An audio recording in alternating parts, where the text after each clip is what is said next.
दोस्तों, क्रिसमस की वो रात 25 दिसंबर 2024, जब पूरा शहर जश्न मना रहा था, तब जोधपुर के लूनी थाना इलाके में एक परिवार की दुनिया उजड़ने वाली थी। रात के 12 बजे एक व्हाट्सएप कॉल, एक मासूम लड़की और एक ऐसा षड्यंत्र जो अगले 14 दिनों तक चलने वाला था। मुझे तुझसे मिलना है, घर से बाहर आ। बस इतने से शब्द और एक जिंदगी बदल गई हमेशा के लिए। 26 दिसंबर की वो सुबह थी। एक बाप का दिल दहल गया जब उसे पता चला कि उसकी बेटी घर में नहीं है। रात को वो घर से निकली और फिर कभी वापस नहीं लौटी। लूनी थाने में गुमशुदगी की रिपोर्ट दर्ज होती है, पुलिस की तलाश शुरू होती है, लेकिन कोई सुराग नहीं लगता, कोई निशान नहीं। बस एक खामोशी थी जो दिन ब दिन भारी होती चल जा रही थी। परिवार वाले बेचैन हो रहे थे, पुलिस परेशान थी और वो लड़की, वो तो अब राजस्थान से कोसों दूर जा चुकी थी। दिनेश बिश्नोई और उसका साथी गोविंद ढाका, ये दो नाम, दो दरिंदे और एक शैतानी योजना। पहला पड़ाव था गुजरात का गांधीनगर। एक होटल वेलकम, नाम तो वेलकम था, पर जो हुआ वो किसी भी इंसान के लिए सबसे बड़ा अभिशाप था। पानी में नशीला पदार्थ मिलाया गया, लड़की बेहोश हुई और फिर शुरू हुआ वो सिलसिला जो अगले 14 दिनों तक चलता रहा। दो जानवर, एक मासूम और नशे की हालत में होता रहा वो जुल्म जिसे सुनकर रूह कांप जाए। गुजरात से वापस राजस्थान, लेकिन घर नहीं बल्कि नए ठिकाने पर। चित्तौड़गढ़, जीतू गुजर का फार्म हाउस था। यहाँ भी वही जुल्म, वही दर्द। बाड़मेर, एक और दोस्त का घर, वहां भी वही कहानी दोहराई गई। जैसलमेर, रेगिस्तान की रेत पर भी इंसानियत मर चुकी थी। हर जगह तीनों एक ही कमरे में रुकते, हर जगह वही जुल्म होता और वो लड़की, वो बस चीखती रही, पर किसी को सुनाई नहीं दिया। शहर में इंसान तो थे, पर कोई इंसान दिखाई नहीं दिया।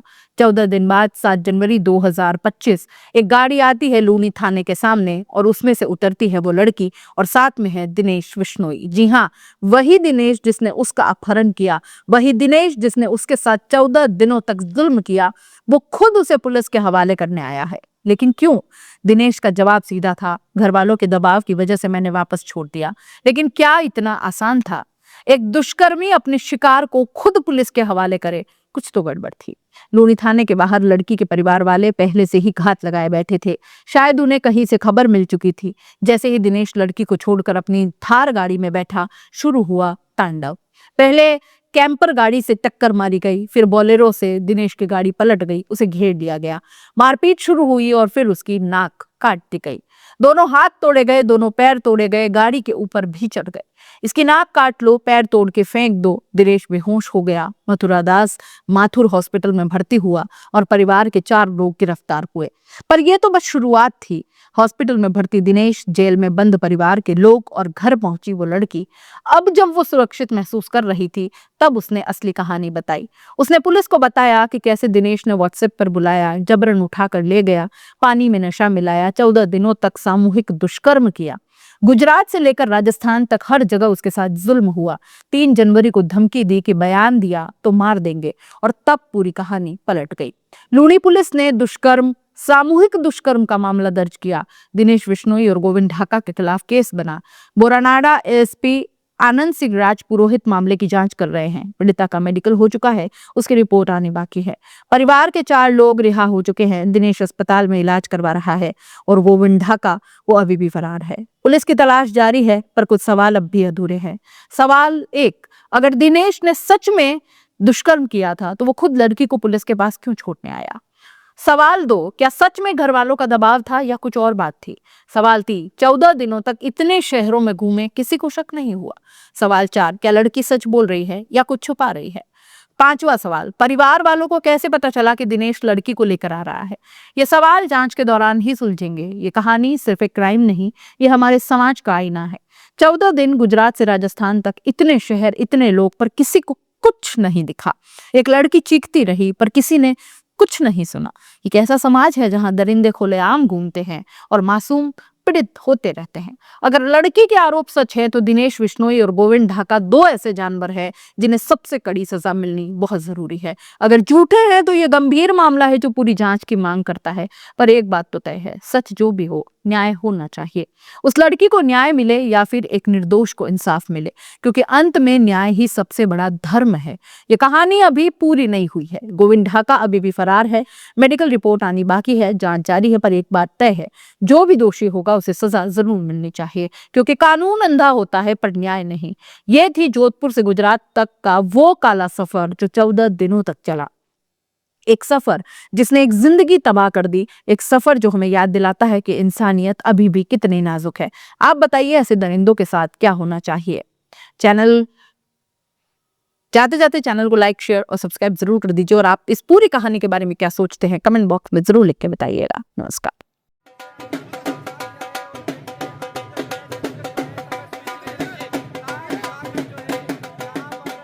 यहाँ मतलब बाकी मुल्क में लोग मेडिकल कॉलेज लाने के लिए लड़ते हैं, यहाँ मेडिकल कॉलेज को बंद करने की लड़ाई लड़ी गई।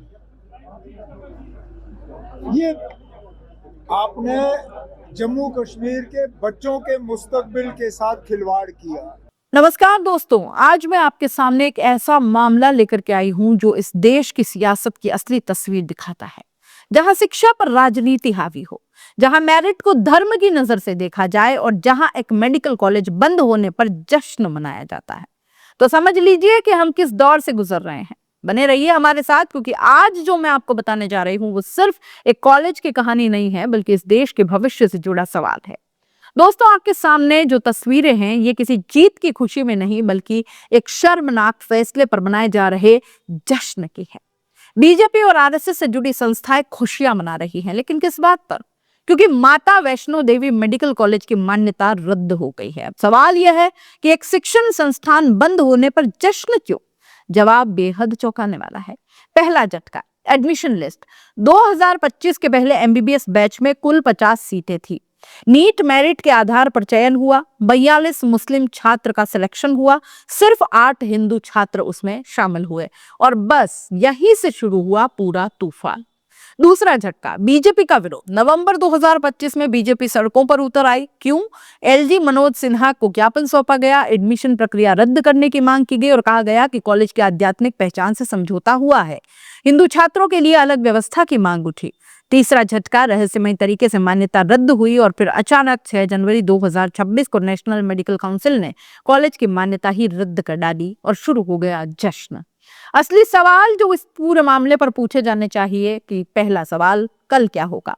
दोस्तों, आपसे एक सीधा सा सवाल पूछते हूँ। आज 50 में से 42 मुस्लिम छात्र हैं, तो कल 50 में से 40 हिंदू छात्र हों, तो क्या तब भी विरोध होगा? नहीं ना। तो फिर ये जश्न सिर्फ इसलिए क्योंकि अधिकतर छात्र जो सेलेक्ट हुए वो मुस्लिम हैं। यही तो साबित करता है कि मुद्दा शिक्षा का नहीं, धर्म का बना दिया गया। सवाल नंबर 2, जो देश जहां पीएम की डिग्री पर सवाल है, प्रधानमंत्री की डिग्री पर रहस्य है, स्मृति ईरानी की डिग्री पर सवाल है, निशिकांत दुबे जैसे सांसदों की संदिग्ध डिग्री, और भी न जाने कितने लोग हैं, और यहाँ मेरिट पर चुने गए छात्रों का विरोध हो रहा है। वाह, क्या बात है। सवाल नंबर 3, असली मुद्दे कहाँ है? मध्य प्रदेश में दूषित पानी से 18 लोगों की मौत हो गई। गुजरात में दूषित पानी से कई बीमार हो गए। नौकरी की समस्या है, बेरोजगारी है, महंगाई है, लेकिन नहीं, जश्न कैसे मनाना है? एक कॉलेज के बंद होने पर। उमर अब्दुल्ला ने बड़ी बेबाकी से इस पर बात की। कहा कि आज 50 सीटों में से 40 मुस्लिम बच्चे ले गए, जिस पर आपको ऐतराज हुआ है, लेकिन कल जब ये कॉलेज 400-500 सीटों तक पहुंच जाता है तो मुमकिन है कि 250 से 300 बच्चे जम्मू के हिंदू होते, तब वो कहां जाएंगे? पूरे मुल्क में लोग मेडिकल कॉलेज के लिए तरसते हैं और हम एक बना बनाया कॉलेज बंद करवा रहे हैं। छात्रों को अब अलग अलग कॉलेजों में एडजस्ट किया जाएगा, लेकिन सवाल यह है कि उनके घर से दूर उनकी पढ़ाई में व्यवधान। 8 हिंदू छात्रों का भी नुकसान हुआ। ये किसकी जीत हुई? एनएमसी का कारण क्या था? अब आइए देखते हैं कि आधिकारिक तौर पर आखिर इस पर क्या कारण बताए गए। 2 जनवरी 2026 को अचानक निरीक्षण फैकल्टी और स्टाफ की कमी। फैकल्टी की 39% कमी बताई गई। ट्यूटर और रेजिडेंट डॉक्टरों की 65% कमी। मरीजों की संख्या ओपीडी में 400 की जगह सिर्फ 142 मरीज बताए गए। बेड ऑक्यूपेंसी सिर्फ 45% यानी 80% होनी चाहिए थी, यहाँ पर 45% बताई गई। हर महीने सिर्फ 25 डिलीवरी। लाइब्रेरी की हालत की बात करें तो सिर्फ 444 किताबें यानी 10,500 साढ़े 10,000 होनी जरूरी थी। केवल 2 मेडिकल जर्नल्स। असली सवाल यह है कि अगर ये कमियां थी भी, मान लिया ये कमियां थी भी, कॉलेज को शुरू करते समय कहाँ थी ये एनएमसी? अचानक 2 जनवरी को ही निरीक्षण क्यों? बीजेपी के विरोध के तुरंत बाद ये फैसला क्यों? संयोग बहुत ज्यादा हो गए ना। सुनिए, एक बीजेपी विधायक क्या कह रहे हैं। हर चीज को हिंदू मुस्लिम के नजरिए से नहीं देखना चाहिए। जब डॉक्टर के पास मरीज आता है तो कोई धर्म थोड़े ही पूछता है। वाह वाह वाह, क्या बात है। तो फिर एलजी को ज्ञापन क्यों दिया? विरोध क्यों किया? जश्न क्यों मनाया जा रहा है? धर्म से ऊपर रखना है तो पहले खुद को रखो। और अब देखिए कैसे तथाकथित धर्मगुरु खुलेआम राजनीति पर उतर आए।